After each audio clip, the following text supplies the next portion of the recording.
Hi guys, I know it's been a while since I posted a video. This one's literally just about the hack, really. And Obviously it's affected the NHS and the Nissan plant in Sunderland. In this country that we know of, abroad it's affected up to like 72,000 PC operating systems, and something like it's 99 countries, 20 languages. It's demanding the ransomware. So kind of a big one. This has overshadowed all the other stuff that we were talking about, such as the mental health. That's been in the news actually a lot lately. Various bits of mental health with various people of interest, things like that, and corruption scandals. But it's kind of embarrassing that a big organisation like the NHS stuck to Windows XP because Vista was that bad. If Microsoft had actually made an operating system like which was Vista that worked, wouldn't have this problem. But they decided to fuck that one up. So if that's partly under Microsoft not making a decent operating system since XP, partly. So yeah, but I'm still surprised they didn't go right. We'll go for Apple, or we'll go for we will go for a later version of Windows, and they stuck with an outdated operating system that was outdated in like 2007. Not good. And that's partially the local NHS's fault because I don't think every single hospital is affected because it doesn't say Wales, it's just England and Scotland. So local trusts have been affected. Whether it's down to the local trust. Only one of my three local hospitals has been affected. So obviously it's a postcode lottery with this hack, but it's done a bit of damage. Right, that's that. More will come out of this. It's literally the last 24 hours it's been going on, so we'll find out what caused it, who caused it, and what's going to happen. Middle of the election campaign as well. Ironically, Theresa May is talking about protecting the young people online. The irony of that statement. And yeah, so online security and online protection is actually in the election anyway. That's the irony. I think her planner, the guy behind her planner, deserves to be given a medal for irony. Apart from that, I've noticed on off topic, noticed that the football corruption story's disappeared completely. There's been no further news on that. Now, obviously, investigations that involve tax and hacking and things like these in complex investigations do take time, and the fact it was 10 months before we actually found out what was going on, obviously there are things going on there, legal processes, so sometimes press can't report, it's fine, no problem.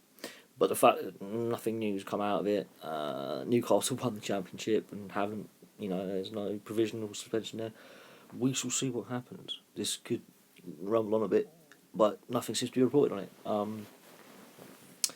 it. Mental health, there's been a few things lately in the news with various mental health things. Like Aaron Lennon, the football player, got sectioned 2 weeks ago, so I know how he feels because I've been there. But so there's little stories like that coming up, but then there's the occasional interview on the news about, on these various sunrise programs. We'll do a bit of mental health today, when no one actually fucking watches because they're on the way to work. Well done. Yeah, abandoned houses. Yeah, two of the abandoned houses that I found have gone. They've been demolished, rebuilt. But I found a new one, and it is near me in Bracknell. And I'll go into that another time.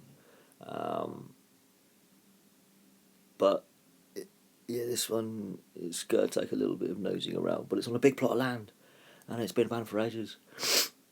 And yes, as I mentioned in previous videos, crackheads have broken in there, druggies have broken in there and trashed the place and gutted it, and there's needles and crack pipes and hobos, and someone obviously still owns the land, so be careful. But there have been vagrants in there. I'm not against homeless people, but some of them are fucking on all sorts, and they've trashed the house, which is a shame because it was a nice old farmhouse and it's now covered in graffiti and shit and things like that. But it'd be fun to explore it.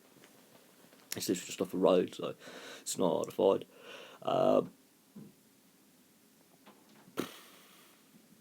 So there's that. I'm gonna have a little explore in a bit to see if the other boat houses are still around up in Ascot. If that's gone, then I will report it. I've also got to do some DIY today, and it's trying to rain.